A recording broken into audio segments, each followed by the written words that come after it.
Hello, everyone. Welcome back to another webinar that we are so excited to host and share with you today.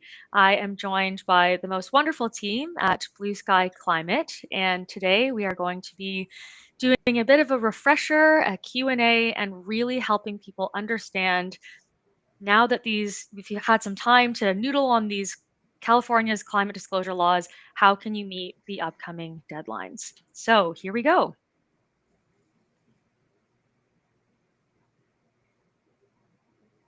All right. With us today, me, of course, from Carbon Hound, and then we have Lisa and Susan, like I said, from Blue Sky Climate reporting. And we're really excited to kind of dive into it today. So we'll leave our contact information at the end here. If you have any questions, concerns, please don't hesitate to reach out to us. And we're really looking forward to sharing some expertise with you today.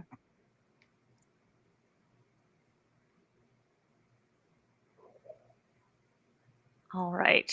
I'm going to pass the proverbial microphone over to Lisa here, who's going to give us a brief overview of the disclosure laws. Thank you, Lauren.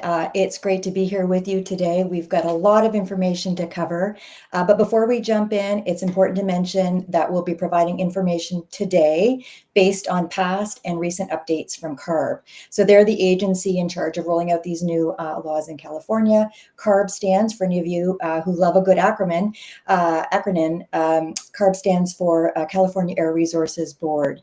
And you'll see during our presentation today that we continue to expect more updates and clarifications from them in the weeks ahead. We strongly encourage you to subscribe directly to CARB. And of course, you're welcome to reach out to either Lauren at Carbon Hound or Susan and myself from Blue Sky Climate. And we're happy to interpret those updates for you as they apply to your company. Okay, so Lauren, without further ado, let's jump in. Next slide, please. Okay, great. So today's focus is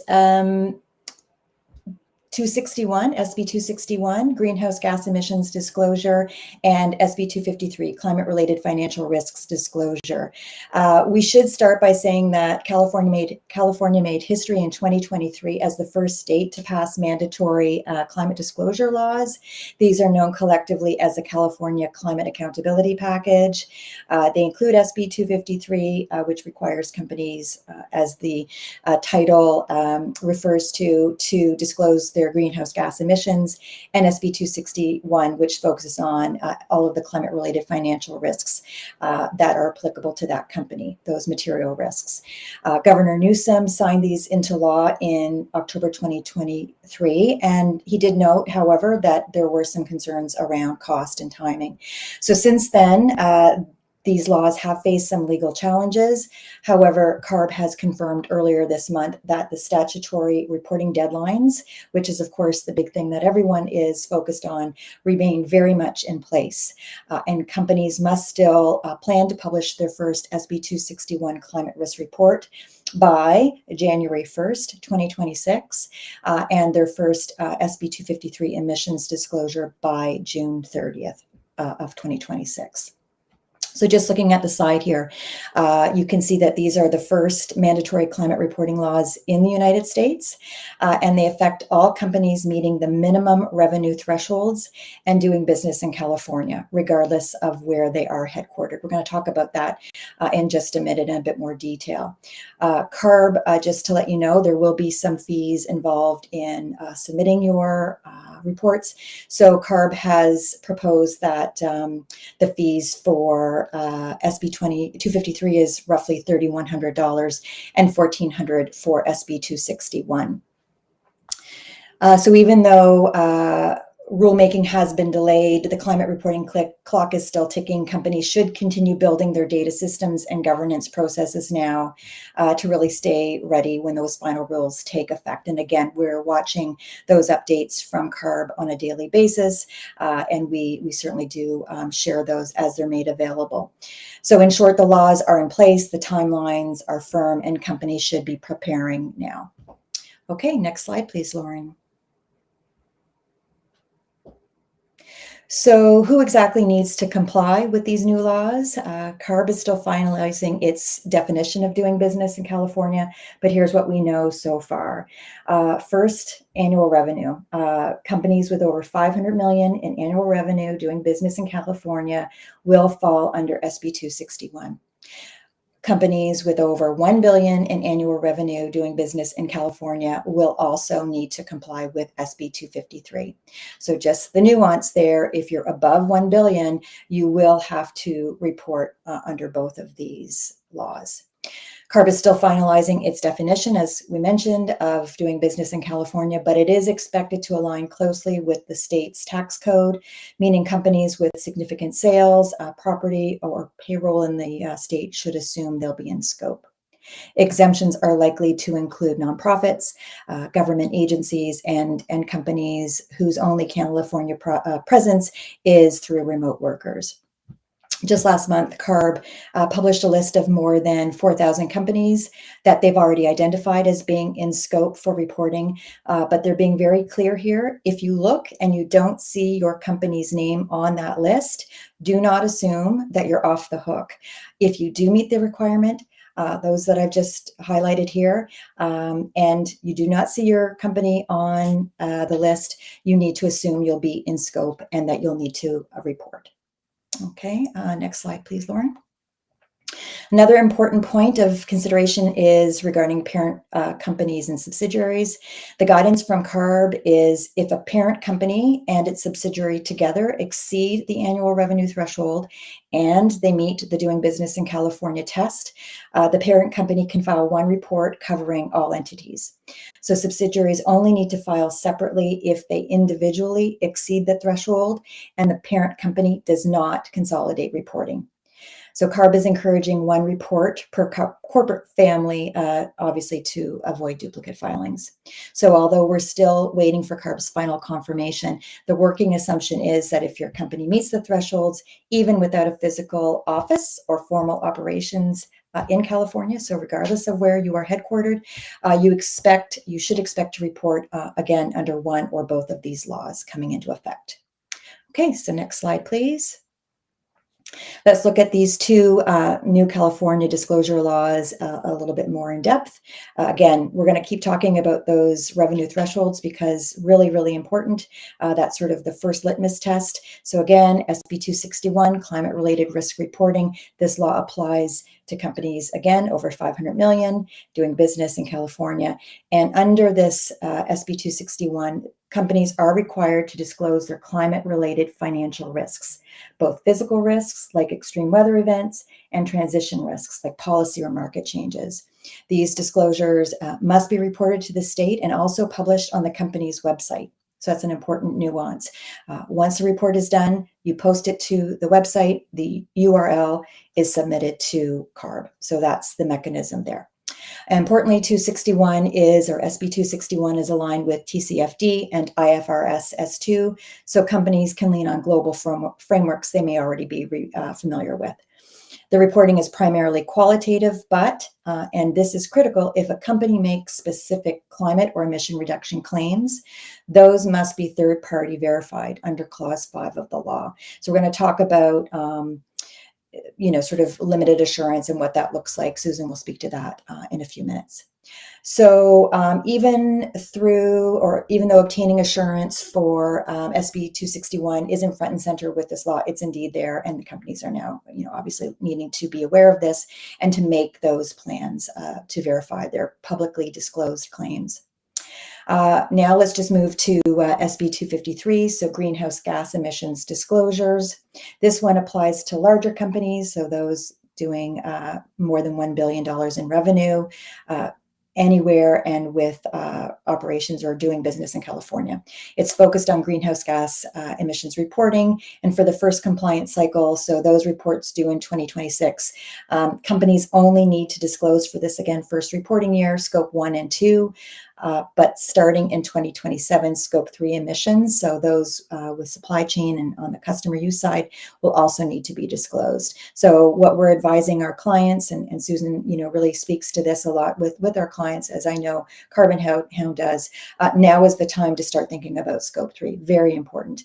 However, for this first reporting year, CARB will be looking specifically for your Scope 1 and Scope 2 emission disclosures. These inventories must be prepared in line with the GHG protocol, which is the global standard for emissions accounting. So third-party assurance is required under this law, and again, Susan will speak to that in just a few minutes. So, in summary, 261 focuses on climate-related financial risks. SB 253 requires greenhouse gas emissions reporting with third-party assurance disclosures. Those are the big things that you need to remember here. And together, these are the new baseline for climate reporting in California. I mentioned that there have been, 4,000, a couple of thousand more, depending on which legislation you're looking at, which law you're looking at. There are estimates of, above 8,000 companies will be impacted when folks are really taking a look at the requirements. So it's not insignificant, the number of companies that are going to be affected. So let's go to the next slide, please, Lauren. We are asked this question frequently by companies who are inquiring. And yes, there are penalties. Let's have a look at what happens if a company that's in scope does not report. So for SB 261, penalties can be up to $50,000 per company per year. For SB 253, penalties can be up to $500,000 per company per year. It's important to note that CARB's emphasized a good faith effort approach for this initial 2026 reporting cycle. And so that means that they are really looking for companies to show that they are making real progress, that they're getting organized, that they're starting to look at their disclosures, they're building capacity, they're looking at internal controls, that they're having these very important discussions internally and with their supply chain. And so they're going to be looking at that activity rather than expecting perfection right out of the gate. So the takeaway here is the state is serious. Deadlines are, as stated, the penalties are real, both from a financial perspective, but also from a reputational standpoint, which is really key. So if a company, really wants to show that good faith with both the state and your stakeholders, now is the time to take action. So, Lauren, let's move to the next slide, please. Let's take a closer look at how SB 253 will be phased in for the first submission. So that is due June 30th, 2026. Companies will be required to report their Scope 1 and Scope 2 emissions for the first reporting year. So those are 2025 emissions. Starting in 2027, companies will also need to include Scope 3, which I mentioned previously. So those direct, indirect emissions across the supply chain and product use. So that means that companies should already be thinking about how to map and collect Scope 3, even if it's not required, as we mentioned in the first year. So CARB has also talked about assurance. Again, I won't say too much about this. Susan will be going into that in great detail. So Scope 1 and 2 will require limited assurance, and by 23, reasonable assurance, which Susan will explain more. And so for Scope 3, limited assurance will also be required by 2030. So this is a gradual step-up process. They want people to understand what this looks like for their company, and they're giving companies the required time to get themselves organized and to get everything in place so that by the time that the reporting is required, that companies will be well in hand with the reports. The CARB reporting portal will be open December 1st. That's how they are going to be accepting these reports. And they will close, importantly, on June 30th. So that is the date. Disclosures must be submitted annually for SB 253, and they may also be made available, as I mentioned previously, on the CARB portal and posted on the reporting company's website. So finally, companies are expected to retain detailed records to support their disclosure and the assurance process. So good documentation practices will be essential.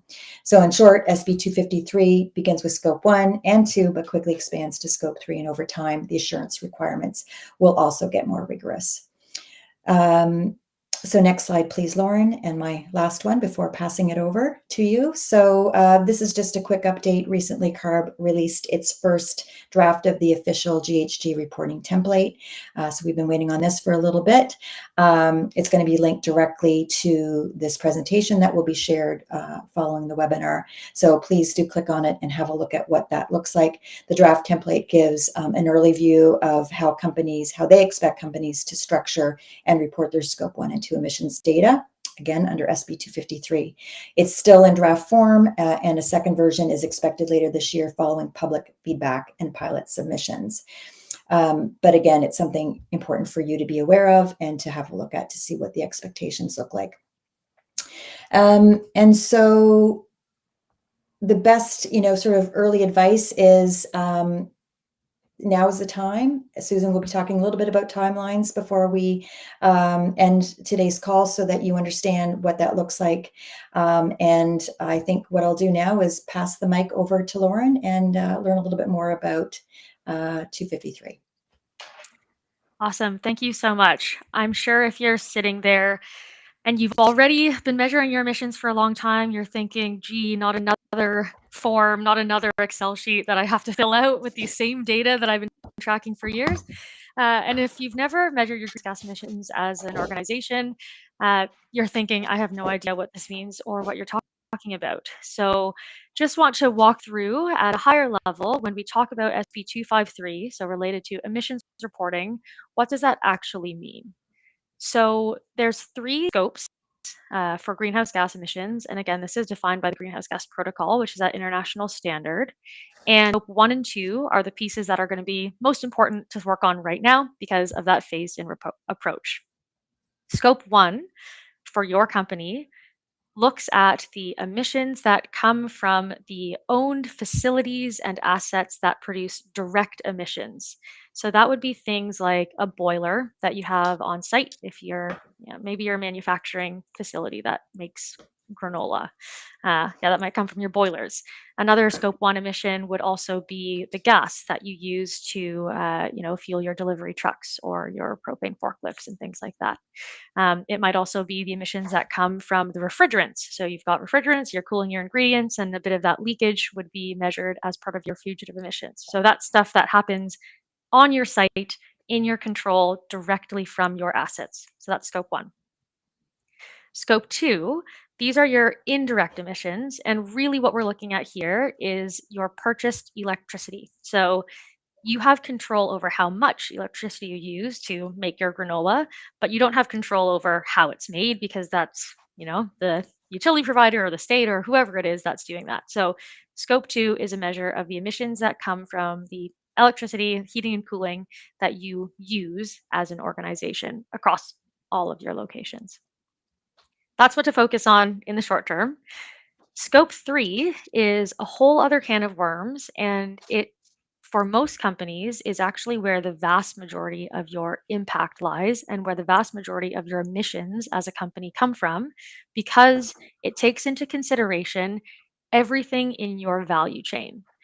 We are going to, of course, make sure we capture only what's material. So this is also outlined in the Greenhouse Gas Protocol and the ISO standard that says let's focus on what really matters as a company, but we are talking about everything you purchase as an organization, what you create and where it comes from, where you send your letters, where you send your products. It takes into consideration the business travel that's done by employees, things like employee commuting, so how everyone gets to work every day. And there's 15 categories that are outlined within the Greenhouse Gas Protocol that help companies identify all the different parts of their business that are going to be relevant or might be relevant to assess your greenhouse gas footprint for scope 3. For all of you, financial institutions or organizations that own a lot of, not physical assets, but have a lot of investments, there's also financed and insured emissions. And so this is taking into consideration what are the emissions associated with your financial activities. So if you're a bank and you loan lots of money and you've got lots of mortgages or, capital kind of loans, what are the emissions associated with those as well? So as you can imagine, it starts to get a little bit hairy and it starts to involve your value chain. So, this is where you're actually having to understand and speak with and engage your suppliers, customers, employees, stakeholders. Um, it's as Lisa said, the deadlines are graduated on a timeline basis because it takes a lot of time to get this right and to work on it. So even though scope 3 isn't going to be required right out the gate, because of what a project it is, it can often take companies years to really get a comprehensive look at their scope 3 emissions. So recommendation is always, even if you're not disclosing it, start thinking about it, start looking at what's important, start talking to either a consulting team or to a software provider or to your in-house expert about what you're doing about scope 3 emissions and tracking. There's along with the greenhouse gas protocol, or part of the greenhouse gas is outlining how you actually measure this. So we've outlined the different scopes and then the categories within scope 3, but to actually get a number, your greenhouse gas emissions are going to be measured in CO2e, or carbon dioxide equivalent. And how you get that number is by taking operational data from your business. So you're purchasing a whole bunch of flour to make your granola, perhaps. So you're taking that usage data of what you purchase and what you use. You're multiplying it by an emission factor, and those can be provided by government agencies, scientific studies that try to assess the impact from a greenhouse gas perspective of that usage item. And out of that, you get your carbon dioxide equivalent.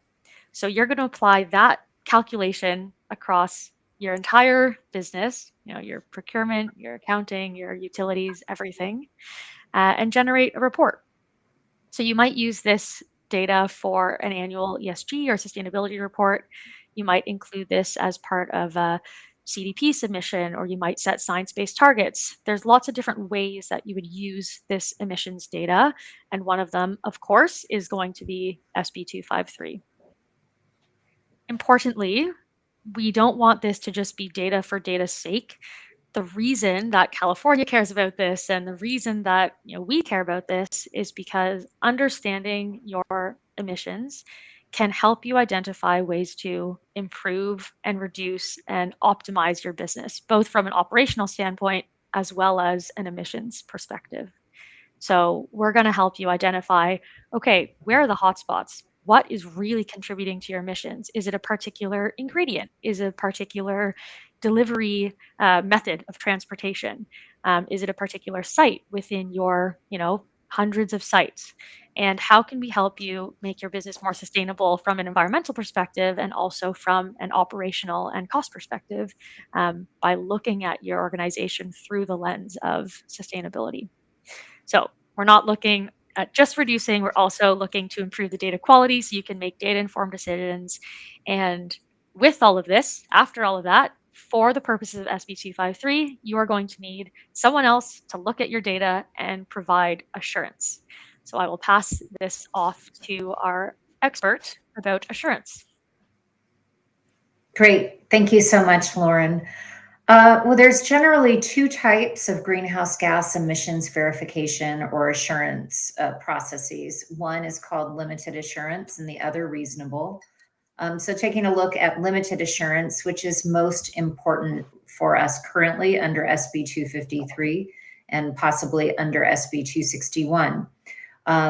Limited assurance is a lower confidence of assurance process, meaning that the procedures include sampling, spot checks. It's a limited review of methodology, of organizational boundaries, controls implemented, and accompanies error logs and data validation mechanisms. Limited assurance can be performed virtually, and everything is written in a negative assurance statement, meaning the example here is nothing has been found to suggest material misstatement in this greenhouse gas inventory. So limited assurance is a shorter process and a less thorough process. And this is really following the same guidelines as financial auditing, where you have limited and reasonable assurance as well. We talked about SB 253 requiring, this is the greenhouse gas law, requiring scope 1, 2 limited assurance. So this is for the first go, this first disclosure, limited assurance is required for scope 1 and 2. SB 261 under clause 5, if you are making quantifiable reduction emissions claims, mitigation strategies, think anything with numbers and percentages, this also will require, under the state of California, assurance. So while 261 is a qualitative report, we'll get into in a little bit, if you are making quantitative claims in that report, they also must be assured. Reasonable assurance, the procedures are less sampling and more comprehensive in nature. Testing of data, testing of controls, looking at sources, stakeholder interviews, audit trails, and on-site checks. And this will be required under 253 by 2030. So something to think about for scope 1 and 2 only. Next slide, please. So CARB, the California Air Resources Board, the agency that is implementing both of these laws in the state of California, is very, very forthright in their recommendations for assurance, which is, and I quote, give yourself time for assurance. Assurance and the process is very thorough. That's the nature of an audit, obviously. So we're looking at generally 2 to 3 months for limited assurance. And given that there are upwards of possibly 8,000 companies needing to report, there are not enough assurance providers. So that said, processes for assurance and some of the frameworks that are being used, the state has mentioned ISO 14064-3, accountability standard, the IAASB standard, as well as the American Institute of Certified Public Accountants, AICPA standard. These are all proper assurance standards. So if you find an assurance provider, any one of these at this point in time will be fine. Assurance should be systematic. It should be independent, meaning that it is unbiased and objective in all conclusions. It needs to be very well documented. It needs to be responsible in terms of the assurance provider not also being the entity that is calculating your emissions, and impartial, obviously, with no conflicts of interest. Next slide. So SB 261, we promised you a closer look on the financial climate-related risks disclosure. So this is a biannual reporting, different from SB 253. SB 253, there is going to be a template that is brushed off, as Lauren and Lisa had mentioned earlier. We have a draft template already.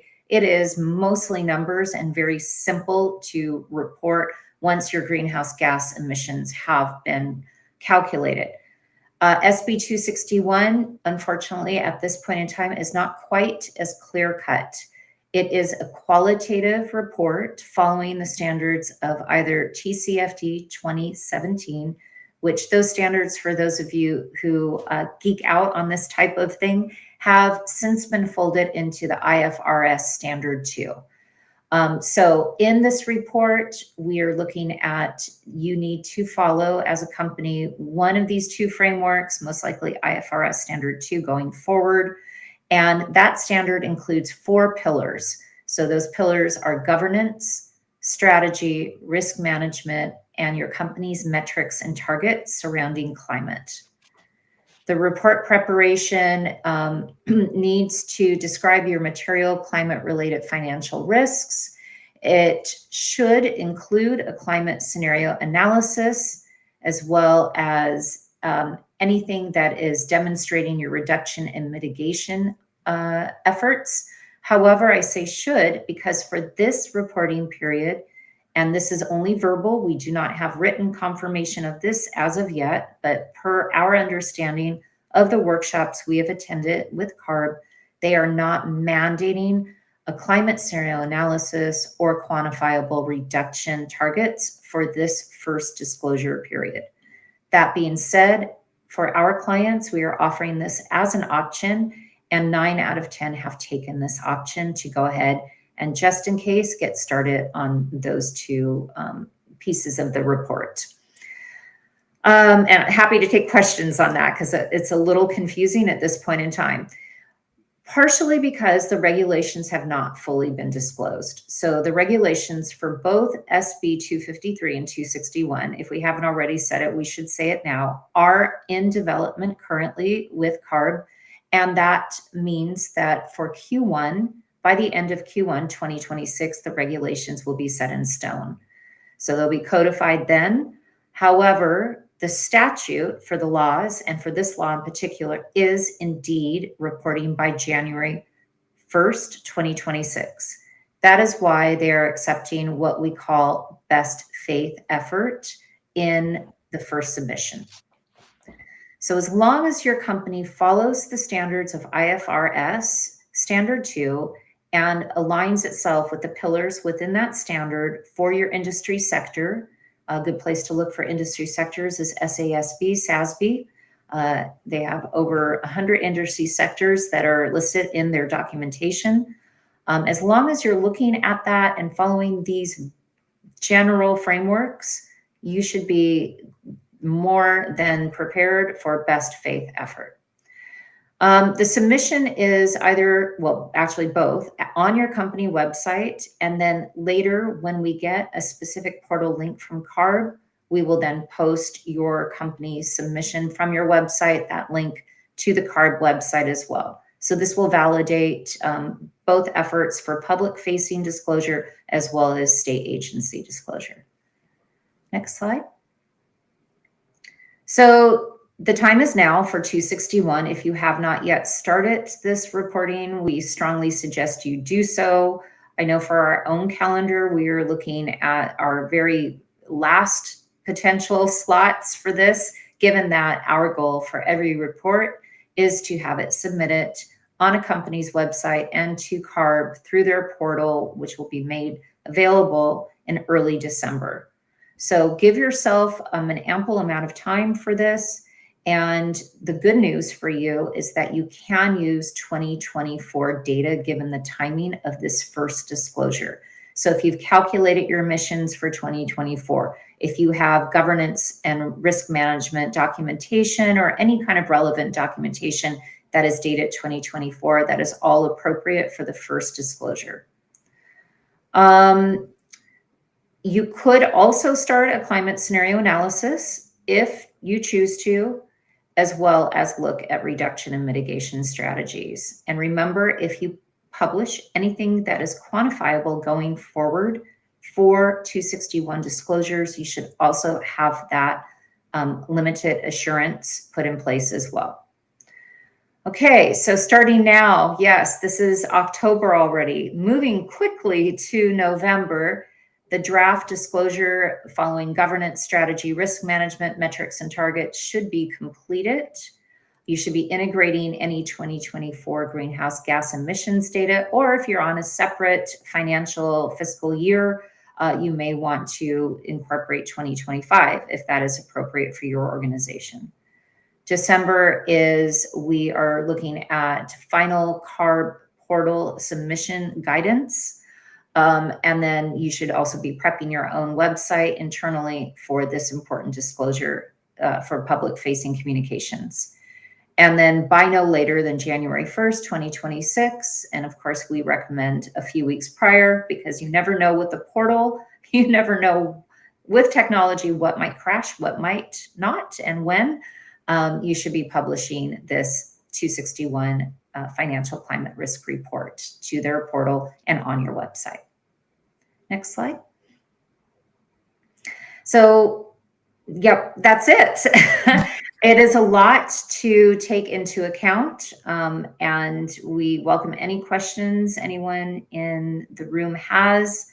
Just type them into chat, or we can even take them live if you would like. Thanks so much for your attention, and I'll turn it back over to Lauren for questions. Awesome. Thank you so much. I can't express how helpful it is to have people who are able to break down what is a very confusing, rapidly evolving, and uncertain regulation law by two people who really care to really make this interesting and understandable for people who don't who for this is new for them.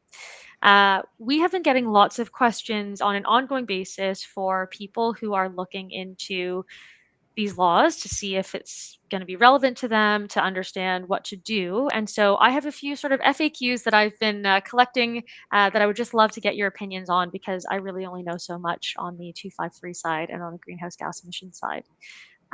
So, uh, one thing that's coming up a little bit is okay, imaginary company. I am 500 million in revenue, so SB 261 is relevant, but I'm not at that 1 billion mark. Do I still need to measure my greenhouse gas emissions? That is a really good question. I'll take that one. Well, of course, I'm quite biased in this space because I think every company should be measuring their greenhouse gas emissions, minimally scope 1 and 2 to start, and scope 3 category by category, and layering on as many material categories as they can in subsequent years. However, in regards to 261, a lot of companies that we have been consulting with have never published any kind of financial risk report, and really, frankly, don't know what it is, which is super understandable. Mm-hmm. That said, because they don't have a lot of data on governance or their own risk management strategies or anything to do with climate at all, what we've recommended is they do a baseline 2024 greenhouse gas emissions inventory so that they have something to publish in the metrics and targets section. Right. Okay. That's really helpful. And it's also really important just to emphasize again that 2024 data is accepted. So I think a lot of people have also been scrambling and saying, how am I supposed to report on this information if the year hasn't even ended and I'm supposed to report on January 1st? And so, yeah, anything to sort of ease the stress on that side is really nice too. Okay. Another question. Okay. If I am not yet required to do this disclosure because I'm not at that revenue threshold, um, what can I be doing if I am either a compliance director at an organization or a sustainability director? What can I be doing ahead of time so that next year, say, when I do meet that threshold, I'm ready? So, what are the steps that people can take if they're not quite there yet? So I can jump in here. There's a famous saying, when is the best time to plant a tree? And it was, yesterday, right? So just take that first step. We know that this is coming. We know that there is some, again, leniency in this first year, but this is absolutely where business is headed. And, I know, Susan and I had the opportunity to be in New York Climate Week. And regardless of what's happening from a regulatory perspective, whether it be North America, Europe, other jurisdictions, companies are already making the connection between climate related risks and exposures, greenhouse gas emissions, sustainability, sustainable business practices. They're already seeing it through the lens of value generation, climate resiliency, business resiliency. And so we're really seeing that companies no longer need to understand why. They get it. They're seeing it. It's more, the how, what next. And so this is where we're really excited. And I know, Lauren, the great folks at Carbon Hound as well. So Blue Sky Climate, we're really excited because this is really prompting those companies that maybe were, just on the verge or maybe thinking not quite us yet. It's really, for various reasons. We know regulatory is, usually that first step towards getting these conversations started. And so when Susan and I have these calls with our potential clients, they're actually quite shocked after we have a couple of discussions with them or even ask a couple of questions. They're actually quite shocked that there's more that they can report than what they actually think they can. They're already having conversations, maybe informally, maybe maybe not at the board level, but maybe at the executive leadership team level. Certainly within business units, on things that are applicable and appropriate to include in specifically the SB 261 report. So that's that governance piece. That's that strategy piece. So once we start to ask some very pointed questions and they start to think, well, yes, we are actually doing that. You can sort of see that they are really getting excited about what this means for them. And it's really that very first conversation. We see this quite a lot with the clients that we're working with, and getting their leaderships team together and really looking at, say, for example, for the first time, climate related risks and opportunities. The conversations that are really great, because not only are they talking about it potentially for the first time officially, but they're seeing where their thoughts converge and when their thoughts diverge. And that just means a really meaningful conversation that within very short order pulls into business planning, pulls into strategic operations conversations and discussions that go into next year, that sort of year 2, year 3. And so this is a really foundational piece. It comes in the form of California's climate laws, but there's a lot of benefit that our clients are seeing right out of the gate beyond just that regulatory compliance requirement. And that's what I think gives Susan and I a lot of pleasure and satisfaction in being able to sort of help them see that this is actually something that they'll be bringing into their organization in a really meaningful way, a lot faster than they had even assumed. So I hope that answers the question. Yeah, I think it's if you work in sustainability, you know it to be true, but building a business that is sustainable for the environment is also building a business that is sustainable to be a successful business over time. And this is just a different way of looking at your business that can help you be successful and robust, and make sure that you're really building for the future here. Um, Another question that I wanted to make sure we just clarified for Susan, can you help us understand and maybe clarify the timelines for SB 253 reporting specifically, and then what year's data is required for SB 253 versus 261?